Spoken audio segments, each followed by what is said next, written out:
Hello hi दोस्तों, कैसे हो आप लोग।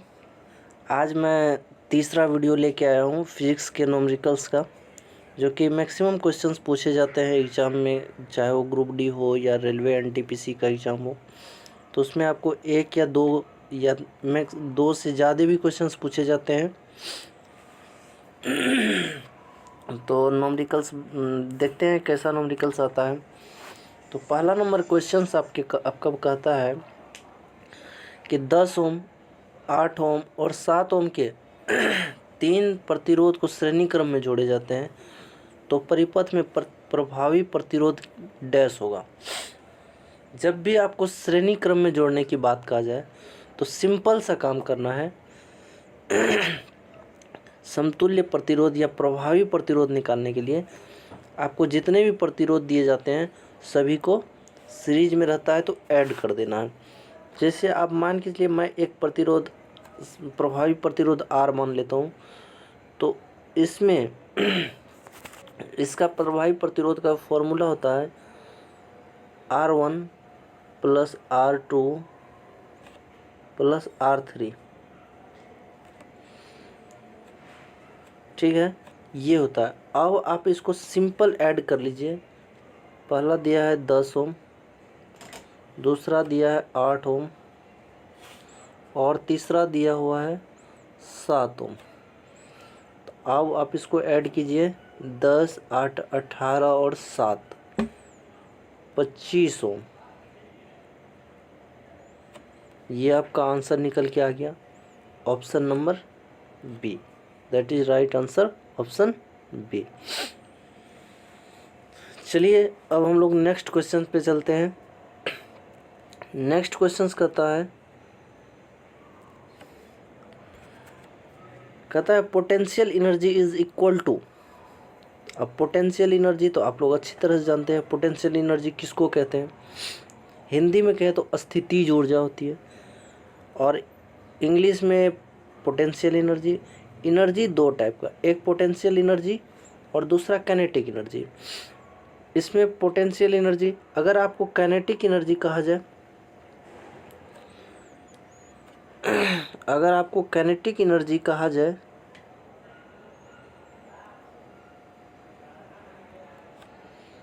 तो आप लिखेंगे 1/2 मतलब हाफ mv²।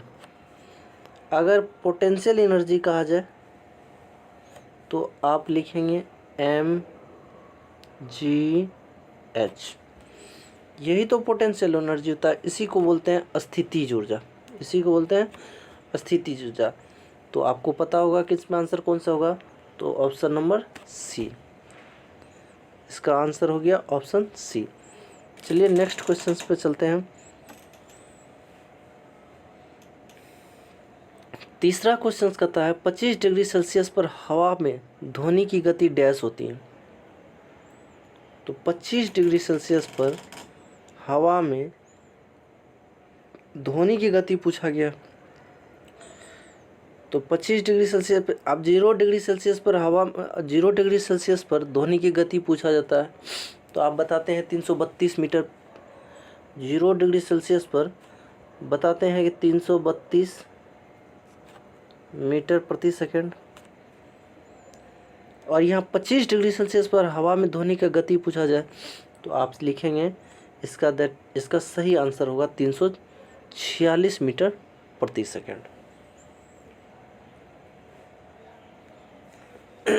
चलिए नेक्स्ट क्वेश्चन पे। क्वेश्चंस नहीं दिखता होगा तो मैं थोड़ा नीचे कर देता हूँ, क्वेश्चंस पढ़ लीजिए। कहता 520 ग्राम पानी में 45 ग्राम नमक को मिलाकर एक विलयन तैयार किया जाता है। द्रव्यमान सांद्रता के संदर्भ में द्रव्यमान प्रतिशत की गणना कीजिए। तो आप द्रव्यमान प्रतिशत की गणना कहा जाता है करने के लिए, तो आप हमेशा ये याद रखिए, इस तरह का क्वेश्चन जब भी पूछा जाए तो आपको कुछ नहीं करना है, सिंपल से काम करना है।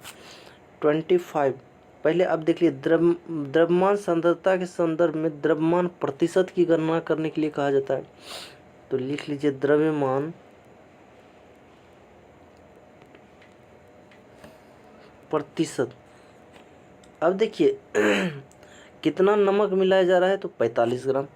तो आप कर दीजिए 45 बाय, तो ये पानी है 520 ग्राम और नमक है 45 ग्राम। तो टोटल विलियन नीचे में लिखा जाता है, विलियन लिखा जाता है। तो 45 और 520 प्लस 45 कितना होता है, तो आप कहोगे 565। इसको 100 से मल्टीप्लाई कर दो, कटता है तो काट लेते हैं। 5 9 45, 5 1 का 5, 5 1 का 5 और 1 5 दिया 15, ये कट गया। अब नहीं कटता है तो हम इसको क्या करते हैं, थोड़ा छोटा कर लेता हूँ ताकि आपको पूरी बोर्ड पे आसानी से दिख सके।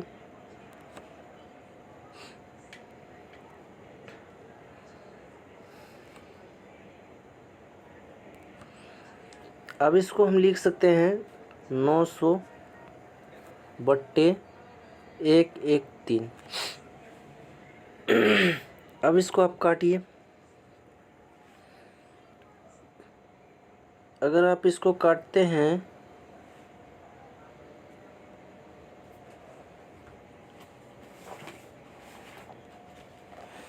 तो 900 में 113 से भागा दीजिए।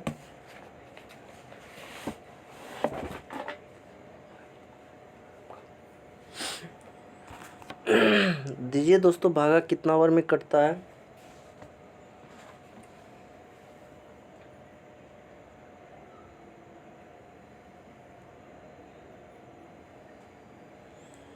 तो ये आपका कट जाता है 7.96, 7.96 आपका राइट आंसर ए। चलिए नेक्स्ट क्वेश्चन पे चलते हैं। क्वेश्चन नंबर 6, 1 केजी की एक वस्तु को 10 मीटर की ऊंचाई तक उठाया जाता है। गुरुत्व बल द्वारा किया गया कार्य डैश होगा। क्वेश्चन बहुत ही आसान है, आप देखने का कोशिश करें। पहले जो हमको डाटा दिया गया है उसको हम लिख लेते हैं। 1 केजी का वस्तु, इसका मतलब द्रव्यमान दिया है 1 केजी।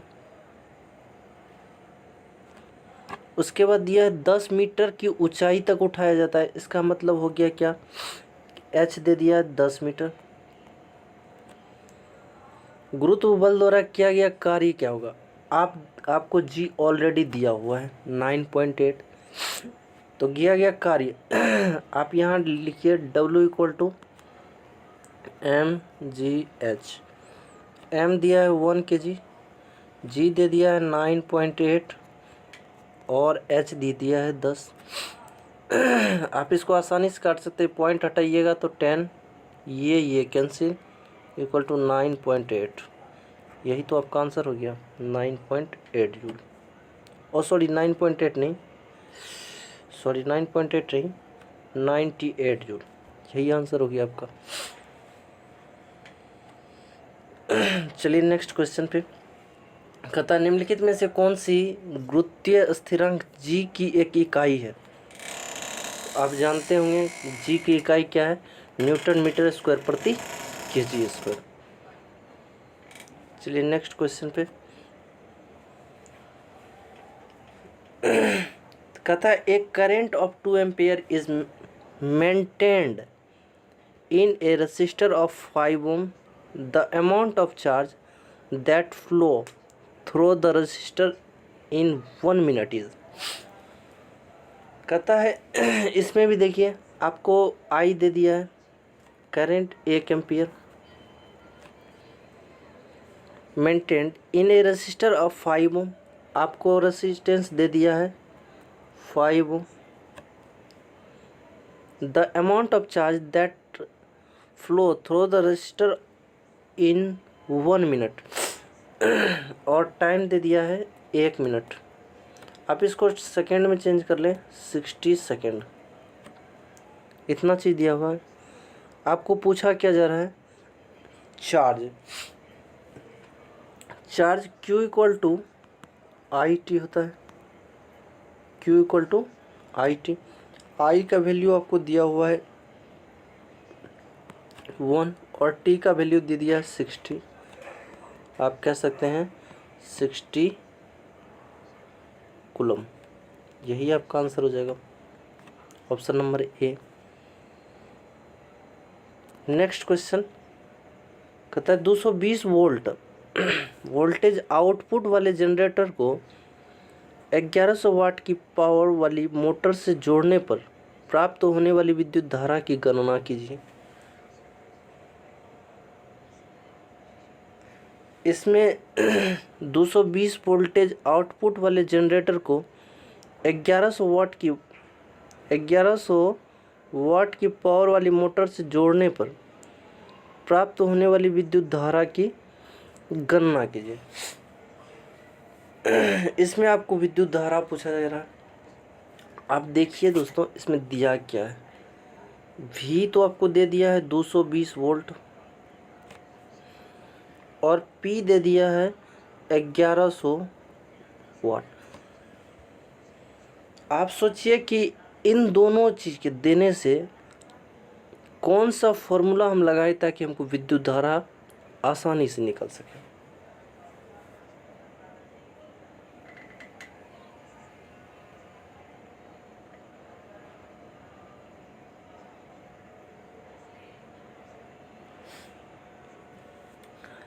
अब आप देखिए यहाँ P equal to V square by R होता है कि नहीं। आपको P दे दिया है 1100 equal to V square, V दे दिया है 220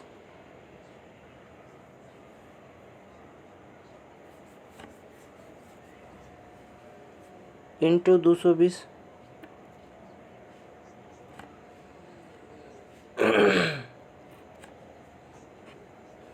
आर तो नहीं है तो आर का आर ही लिख देते हैं। 1 0 से 1 0 कैंसिल, 11 दूनी 22। मैं थोड़ा छोटा कर ले रहा हूँ उनको।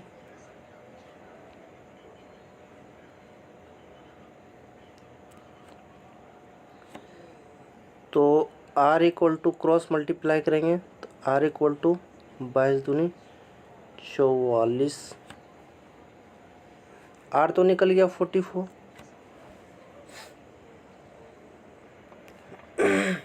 अब देखिए I बराबर क्या होता है, V बाय R।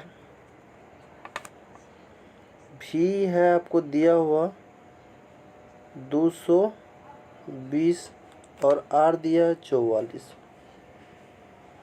22 दूनी 44, 2 पंचे 10 इक्वल टू कितना है 5। यही आपका 5 एम्पियर आंसर आ गया। चलते हैं नेक्स्ट क्वेश्चन पे।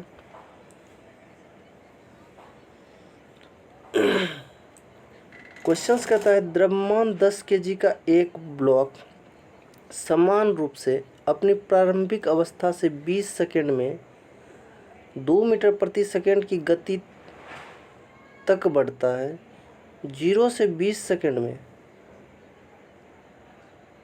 के अंतराल में विकसित औसत ऊर्जा कितना होगा।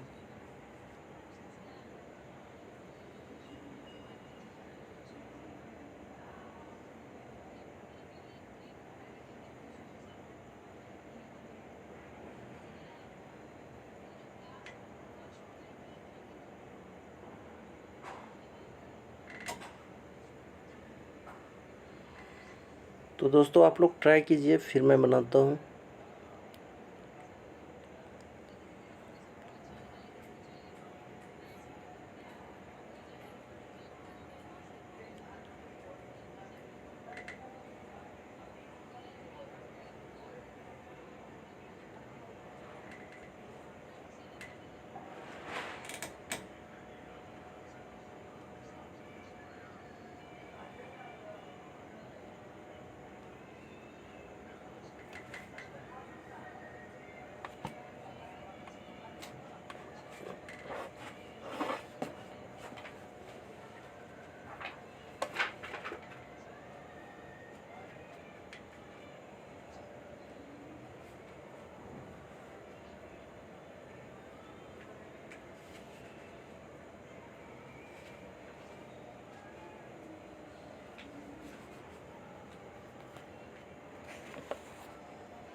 चलिए अब मैं ट्राई करता हूँ। तो औसत ऊर्जा पूछा जा रहा है। आप देखिए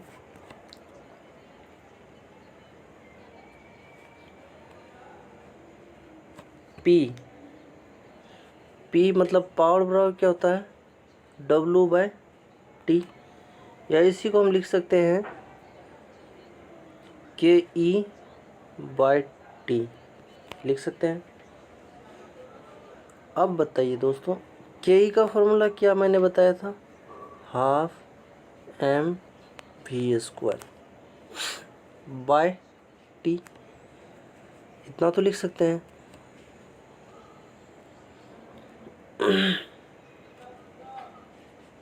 अब आगे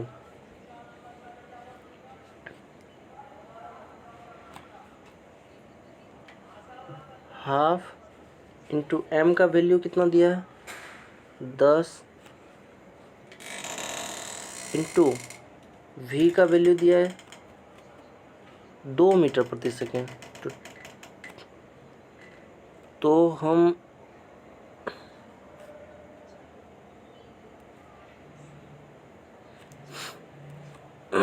दो का स्क्वायर 4 लिख सकते हैं। टाइम दिया है 20 सेकेंड, 2 दूनी 4 काट सकते हैं, 10 दूनी 20 काट सकते हैं, इस 2 को इस 2 से काट सकते हैं। फाइनली मेरा आया 1 मतलब क्या, 1 वाट प्रति सेकेंड। चलते हैं नेक्स्ट क्वेश्चन पे। कहा जाता है 10 ओम, यदि 10 ओम 8 ओम और 7 ओम के 3, ये तो क्वेश्चन दोस्तों मैंने पहले ही बता दिया था, ये रिपीट हो गया क्वेश्चन। चलिए नेक्स्ट क्वेश्चन पे जाते हैं। हाँ, 350 न्यूटन का एक बल 500 केजी के एक द्रव्यमान पर लगाया जाता है। इस स्थिति में वस्तु में उत्पन्न त्वरण कितना होगा। बहुत ही आसान क्वेश्चन है दोस्तों, आप लोग ध्यान से देखें। मैंने क्या कहा था, जो डाटा दिया गया है पहले उन्हें लिख लेते हैं। तो F इक्वल टू दे दिया है 350 Newton,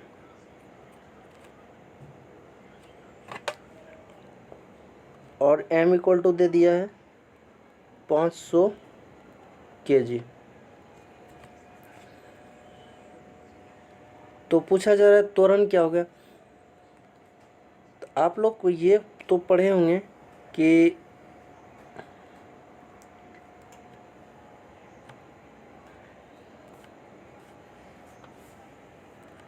F equal to ma, F का वैल्यू दिया है 350, तो मैंने 350 लिख दिया। M का वैल्यू दिया है 500, तो मैंने 500 लिख दिया, और A का वैल्यू पूछ रहा है तो मैंने ये लिख दिया। 1 0 से 1 0 कैंसिल, यहाँ तक ठीक है। तो अब हम A इक्वल टू क्या लिख सकते हैं, 35/50, 5 7 35। इसको और मैं थोड़ा छोटा कर लेता हूँ।